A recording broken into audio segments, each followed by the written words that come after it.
Greetings everyone, I'm Stefan, and today we're going to be covering the most important things coming to Stellaris 3.2 in a nutshell. So let's get started with the Aquatics Species Pack.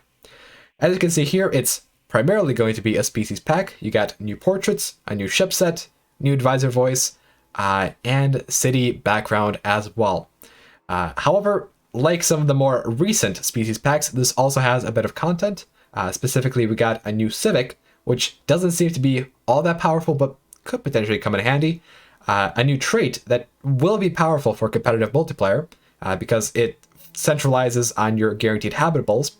And we have two new origins, one of which is potentially like a Gaia World start, but just better. And the other one, we still don't quite know what that's going to do.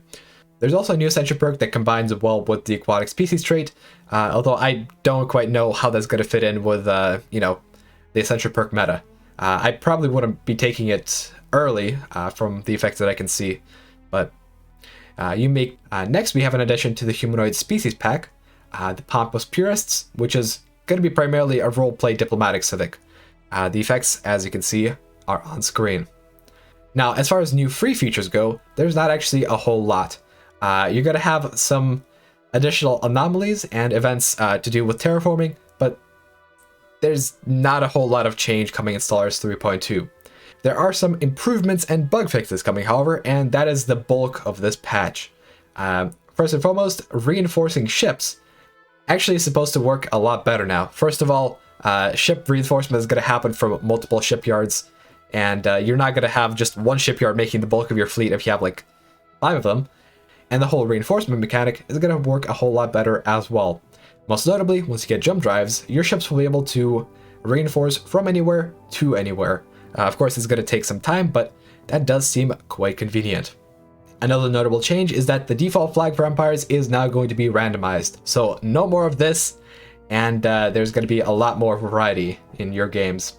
Now, as far as balance goes, there are a few changes that I did cover last week, so you can check out the link to that video in the top right corner, but most notably, functional architecture is getting a nerf, necrohives are getting a buff, and additionally, something that I don't think we saw last week is that Life Seeded is going to start on a size 30 planet, which is going to be a bit of a benefit to Life Seeded, although still not the greatest origin.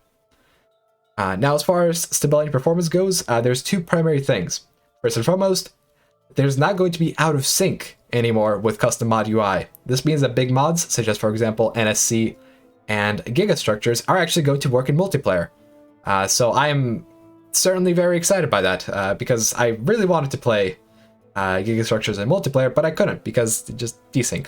So props for fixing that, although that probably should have happened a lot sooner.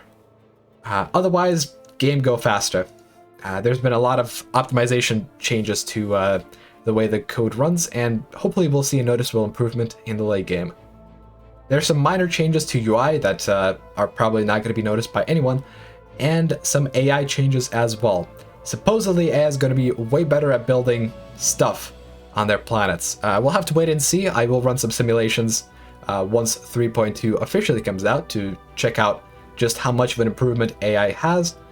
Economically, AI should be better, and then also there's two other big fixes that are going to make the game significantly different. First of all, AI is not going to send small fleets to attack starbases anymore. This means that the strategy of just building up a big starbase and sitting behind it is going to be significantly less potent, so you're probably going to have to build some sort of a fleet to defend against Grand Admiral AI.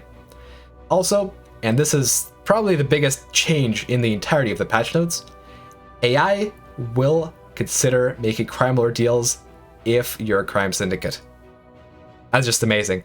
This means that a criminal syndicate can actually be viable and not just a hamper on yourself when playing in single player. I'm definitely looking forward to this change. I will certainly play Criminal Syndicate in 3.2 and check out just how powerful it can become. Now, for the modders out there, there is a significant chunk of stuff that can be modified now. You can check out the full list in the description. I'll be posting a link to the dev diary there. But yeah, I'm not a modder, so I don't know what this whole thing means. What I do know is bug fixes. There's been a whole lot of bug fixes, and I will be selecting a few of the more important ones to share with you guys. Clone Army did get some bug fixes. You can no longer assemble other pops using your ancient clone vats, and infertile Clone Army pops will no longer be able to, reproduce with the Caravaneers and do that evil xenocompatibility.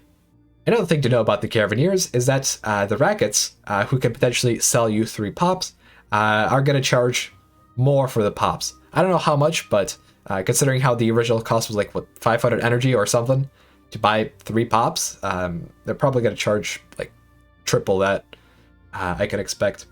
Otherwise, there was a bug where pops wouldn't grow if the planet would have very low habitability.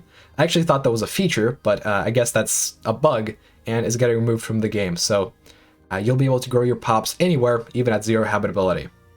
But anyways, that's going to do it for today. I will be doing a couple of streams on Stellaris 3.2 on Friday and on Sunday, so make sure to tune in for that, and we'll be exploring the new features together. But anyways, thank you all for watching, and I'll see you guys in the next one. Bye-bye.